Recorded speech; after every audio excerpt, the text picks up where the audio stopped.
আসসালামু আলাইকুম সবাইকে। আশা করি আল্লাহর রহমতে আপনারা সবাই অনেক ভালো আছেন। আমার ব্যালকনি গার্ডেনের আরেকটা ছোট্ট আপডেট ভিডিও নিয়ে আপনাদের সামনে হাজির হয়ে গেলাম। বেশি কোনো কিছু দেখানোর নেই, তারপরেও ভাবলাম যে একটু দেখাই যা যা আছে। অনেক কিছুই আসলে নষ্ট হয়ে গেছে, তারপরও ভাবলাম যে আপডেটটা আপনাদের সাথে শেয়ার করি। আমি বারবার সবসময়ই বলি যে আমার বাগান ব্যালকনির যেই গার্ডেনটা সেটার মধ্যেই বেশিরভাগ জায়গাতেই শেড থাকে। বিকেল থেকে 3-4 ঘন্টার জন্য জাস্ট একটু সূর্যের আলো আসে, আর সেই সূর্যের আলোতে যতটুকু যা গ্রো করতে পারি, বাগান করতে যারা ভালোবাসে তারা সব অনুকূল প্রতিকূল পরিবেশেই করতে ভালোবাসে। তো আমারও একই অবস্থা, আর আপনাদের সাথে শেয়ার করি। আপনারা অনেক অ্যাপ্রিসিয়েট করেন, সবসময় দেখেন, আমার ভীষণ ভালো লাগে। থ্যাংক ইউ আপনাদের সবসময় এই সাপোর্টের জন্য। জলদি করে দেখিয়ে দিই, আমি সেই দিন যারা আমার চ্যানেলটা ফলো করেন তারা জানেন যে আমি 2টা কলাপতির চারা কিনেছিলাম। দেখেন ওইখানে একটা আছে, ওই যে ওইখানে একটা রেখেছি। ফুল ফুটে ঝরেও গেছে খানিকটা, বাট কিছু আছে আলহামদুলিল্লাহ। আমি ভেবে কিনেছিলাম যে 2টাই লাল, কারণ এটার ফুলটা তখনও ফোটেনি, বাট আলহামদুলিল্লাহ পরে সেদিন দেখলাম যে সুন্দর করে অরেঞ্জ কালারের কলাপতি এটা। আর এটা দেখেন, একটু কাছ থেকে দেখেন, একদম লাল টুকটুকে যে লালটা সেটা। মাশাআল্লাহ, এগুলো আমার অ্যালটমেন্টে চলে যাবে। যেহেতু এখন আর সময় নেই সেহেতু এখানেই রেখে দিয়েছি। আগামী বছর যখন ইনশাল্লাহ চারা করা শুরু করব তখন নিয়ে আস্তে ধীরে লাগিয়ে দেবো। এখানে আমার ফ্যান পাম্পটা আছে, পেছনে আমার যে ডালিমের চারাগুলো সেগুলো আছে। পাতাগুলো খুব সুন্দর গাঢ় সবুজ হয়ে আছে, অনেক উঁচুতে চলে যাচ্ছে। এগুলো আসলে রোদের আলোর খোঁজে অনেক উঁচুতে চলে যাচ্ছে। আমি এখানেই রেখে দিয়েছি, কারণ আমি আগে অনেকবার বলেছি আমার হাতে কোনো চারা হলে এক্সট্রা হলেও আমার কেন যেন মারতে মনে চায় না। আমি রেখে দিই, যতদিন তারা বেঁচে থাকে আমি পানি খাবার দিয়ে যাই। জায়গা না থাকলেও আমি চেষ্টা করি কোথাও একটা রেখে দিতে। যদি আল্লাহ আল্লাহ যদি ওনার ইচ্ছায় মেরে ফেলেন তাহলে আলাদা, কিন্তু আমি কখনো ফেলে দিই না সহজে, একদমই যখন দেয়ালে পিঠ না ঠেকে যায় আসলে। এখানে আমার ধনিয়া পাতা, এটা ছিল আমার কর্জেটের প্ল্যান্টার। কিছু ধনিয়া পাতা আছে, এই ধনিয়া পাতার প্ল্যান্টারে আর বেশি নেই, অল্প একটু আছে। এগুলো হারভেস্ট করে ফেলবো ইনশাল্লাহ। দেখেন আমার মাশাআল্লাহ স্পিনাচগুলো খুব সুন্দর করে হচ্ছে, খুব সুন্দর সুন্দর পাতা। এখানে একটা মাছি বসে আছে। পাতাগুলো খুব সুন্দর, একটু ঠান্ডা পেলে এরা অনেক সুন্দর করে বাড়ে। তো ব্রিস্টলে অনেক ঠান্ডা পড়ে যাচ্ছে, এদের বাড়ার সিজন চলে আসছে।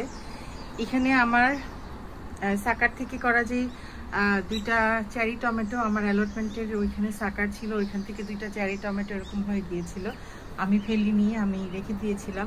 এটাতে ফ্লাওয়ার্স আসছে, কিন্তু এটাতে তেমন একটা কোনো কিছু হচ্ছে না, বাট আলহামদুলিল্লাহ। এই পাশের যেটা, এখানে দেখেন, দেখেই বুঝতে পারবেন যে ভালো রোদ পায়। এখানে অল্প কয়েকটা হয়েছে, দেখেন এখানে আবার ফ্লাওয়ার্স এসছে। এই জায়গাটাতে উপরে আবার অল্প কয়েকটা হয়েছে। তো আমার অ্যালটমেন্টের ভিডিও যারা ফলো করেন তারা জানবেন যে এত ভিগারাসলি হচ্ছে, গাছ নুয়ে পড়ে যাচ্ছে টমেটোর ভারে, এদিক ওদিক চলে যাচ্ছে। আমি কোনোভাবে বেঁধে রাখতে পারছি না। ডিফারেন্সটা আসলে আলো বাতাস পেলে আর নর্মাল এরকম অল্প আলো পেলে যে একটা ডিফারেন্স, তো ওইটা যেরকম অনেক হচ্ছে, এটা সামান্য আলো বাতাস একটু একটু হচ্ছে, আর এটাতে যেহেতু একদমই বেশি আলো পাচ্ছে না, ওইভাবে ভালো হচ্ছে না আসলে। পেছনে আমার 2টা জেসমিন ফুলের চারা। আসলে আমি আগের ভিডিওতেও বলেছিলাম যে রোদ আলো নেই, কোনো কিছু নেই, এখানে এইভাবে রাখা অত একটা ভালো করে তারা গ্রো করতে পারছে না আর কি। এখানে আমার একটা লাউয়ের চারা, এগেন ছোট একটা কাটিং থেকে হয়ে গিয়েছিল, আমি ফেলিনি। আমি সবসময় যেটা বলি যে আমি আসলে চারা ফেলি না, আমার কাছে ভালো লাগে না, মেরে ফেলি না আমি। এখানে রেখে দিয়েছি, শাক রান্না করলে এই ডাটা বা পাতা নিয়ে ওইটার সাথে মিলিয়ে রান্না করা যাবে। এইখানে আমার যে আঙুরের প্ল্যান্টারটা ছিল সেটাতে যে গ্লাডিওলাসের এগুলো মরে গেছে। আরেকটা আমি দেখেছিলাম নতুন করে হচ্ছিল, কিন্তু ওইটা আর এখন খুঁজে পাচ্ছি না, জানি না সেটা কি হয়েছে।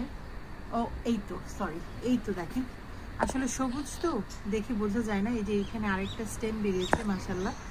আর এটার ভেতরে আমার যে ইয়েলো বিনসের যে চারা 2টা টিকে ছিল, ছোট ছোট বিনসও আছে, দেখেন ওই যে এইখানে এই যে এরকম বড় হচ্ছে। পাতাগুলো নষ্ট হয়ে গেছে। ডোয়ার্ফ বিনসের একটা যে ভ্যারাইটিগুলো থাকে, এরা একবারই বিনস হয় তারপরে নষ্ট হয়ে যায়। ওই যে দেখেন ওই পাশে আরেকটা চারা আছে। লাউ গাছটার জন্য আমি যেতে পারছি না, কিন্তু দেখেন এই যে বিনস হয়েছে, আস্তে আস্তে এরাও কালার হচ্ছে মাশাআল্লাহ। তো এখানে দুইটা ডোয়ার্ফ বিনসের চারা আমি রেখে দিয়েছি সিডসের জন্য, সিড কালেক্ট করবো ইনশাল্লাহ। আমার লাউয়ের চারা এখানে 3টা ছিল, ছোটটা মরে গেছে, আমি একটু আগে উপরে ফেলেছি। এই চারাটা বেশ একটা ভালো হচ্ছে না, এটাও কেমন যেন একদম নষ্ট হয়ে গেছে। আসলে অনেক ঠান্ডা পড়েছে রাতে। যেই 2টা লাউয়ের কুড়ি এসেছিল আমি পরাগায়ন করে দিয়েছিলাম, সেই 2টাও নষ্ট হয়ে গিয়েছিল। অসংখ্য মেল ফ্লাওয়ার্স এসছে, সেগুলোও মরে গেছে। মোরাল অফ দ্য স্টোরি, বারান্দায় লাউ তেমন ভালো হচ্ছে না। এগেন আমার অ্যালটমেন্টে এত সুন্দর করে পাতা হচ্ছে আর অনেক কুড়ি বেরিয়েছে। আসলে আম্মার বাংলাদেশে চলে যাওয়ার কারণে চারা করা হয়নি, সেই সুবাদে আমাদের লাউয়ের চারা অনেক লেট করে লাগানো হয়েছে। কিন্তু তারপর অ্যালটমেন্টে যেহেতু অনেক আলো বাতাস, ওরা ভালো করে বাড়ছে। এখানে আসলে আমার মনে হয় না আর কিছু হবে। অনেক ঠান্ডা পড়ে গেছে ব্রিস্টলে। দেখেন এই চারাটাই সবচেয়ে ভালো, কিন্তু তারপরও নিচের পাতা সব ছেটে দিয়েছি, কিন্তু দেখেন উপরের অবস্থা একদমই নাজেহাল। একটু ওই দিক যাচ্ছে, কিন্তু ঠান্ডা পড়ে গেছে। আর আমি আসলে এটা থেকে কোনো আশাবাদ দিই না, আল্লাহ যদি কোনো মিরাকেল করেন। তাছাড়া এই পটটাতে আমার ধনিয়া পাতার নিচে এখানে 3টা শশার চারা ছিল। এটা বাংলাদেশি, দেখেন বাংলাদেশি ভ্যারাইটি শশা, আমি বীজ থেকে করেছিলাম। ওইটা ইউরোপিয়ান ভ্যারাইটি, এটাও ইউরোপিয়ান ভ্যারাইটিটা। এই যে দেখেন ওইটাতে একটা আছে, আরও ছোট ছোট এই যে উপরেও হচ্ছে। কিন্তু একটা সমস্যা, যতই হোক এখনো হচ্ছে, কিন্তু ঠান্ডা পড়ে গেলে বা অনেক বেশি অতিরিক্ত গরম পড়লে শশার ভিতরে একটা তেতো ভাব চলে আসে। তো এটা আমি রেখে দিয়েছি, সুন্দর বড় হয়েছে মাশাআল্লাহ। হারভেস্ট করবো ইনশাল্লাহ। এটাতে আরও আসছে, কিন্তু সেগুলো কতটা ডেভেলপ করবে আমি জানি না। ছোট ছোটগুলো আসলে মরে গেছে, অনেক ঠান্ডা পড়ে, সকালবেলা অনেক ঠান্ডা পড়ে। এই যে ছোট্ট বেরোচ্ছে, হয়তো এটা কেটে ফেললে এগুলো ডেভেলপ হতে পারবে। তো যাই হোক, আলহামদুলিল্লাহ অনেকগুলো শশা খেয়েছি, যতটুকুই পেয়েছি আসলে আল্লাহর কাছে আলহামদুলিল্লাহ। ওই যে দেখেন যে মেলনের চারা বলেছিলাম না, সেটা দেখেন এই যে এখানে চলে আসছে শশার চারার পেছনে। এই যে এটা মেলনের চারা, আমি মুখটা তুলে এদিকে ঠিক করে এনে দিয়েছিলাম। কিছু হবে না জানি, তারপরেও ওই একই কথা, আমার গাছ মারতে খুবই খারাপ লাগে, আমি নিজে থেকে করতে পারি না। এই শশার চারার নিচে আমার ধনিয়া পাতা আর এই যে একটা স্পিনেচের চারা ছিল। এখানে আমার আরেকটা শশার চারা, এই যে এখানে ওইটাতে 2-1টা শশা ঝুলছে। এই যে দেখেন এটা শেপটা দেখেন, এটা থেকে কিছুদিন আগে খুব সুন্দর বড় একটা নিয়েছি, কিন্তু এখন এরকম ছোট ছোট 2টা আছে। পানি টানি সবসময় ঠিক মতো দিচ্ছি, তারপরও অত ভালো হচ্ছে না, ঠান্ডা পড়ে গেছে আসলে। আর বাকিটা এরকম নিচে ঝুলে আছে দেখেন সুন্দর করে।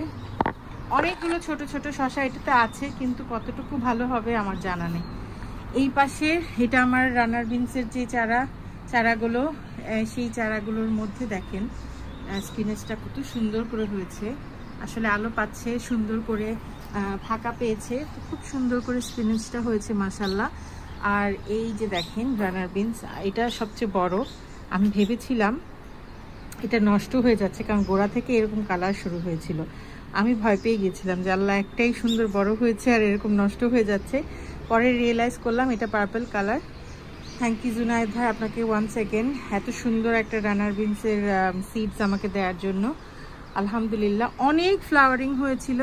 আমি আসলে আবার আমার আব্বার বাসায় বেড়াতে চলে গিয়েছিলাম, এসে দেখি আমার হাজব্যান্ড ওয়াটারিং করলেও অনেক ফ্লাওয়ার্স একদম ঝরে গিয়েছিল। দেখেন এটাতেও সুন্দর কালার আসছে মাশাআল্লাহ।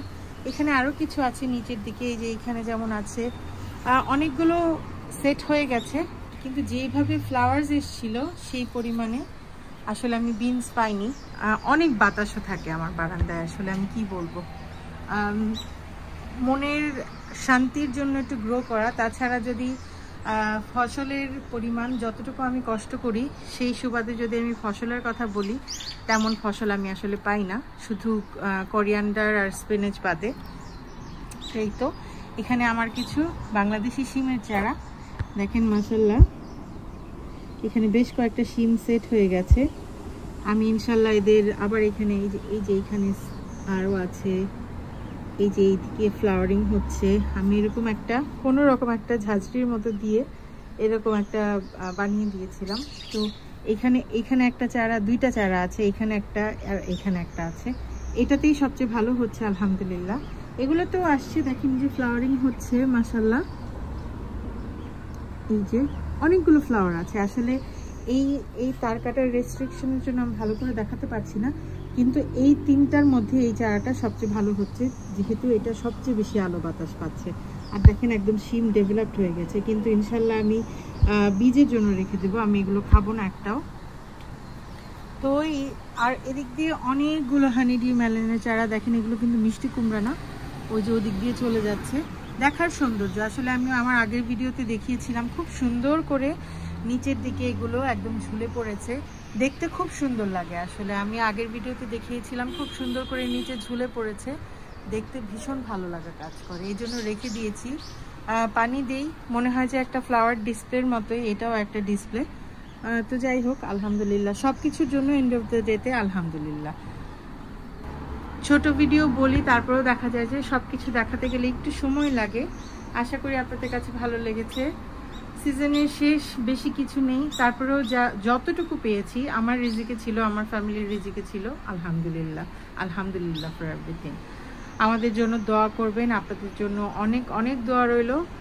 আল্লাহ আপনাদের সবসময় অনেক ভালো রাখুক, অনেক নেক হায়াত দান করুক, এই দোয়া করে শেষ করছি। আসসালামু আলাইকুম।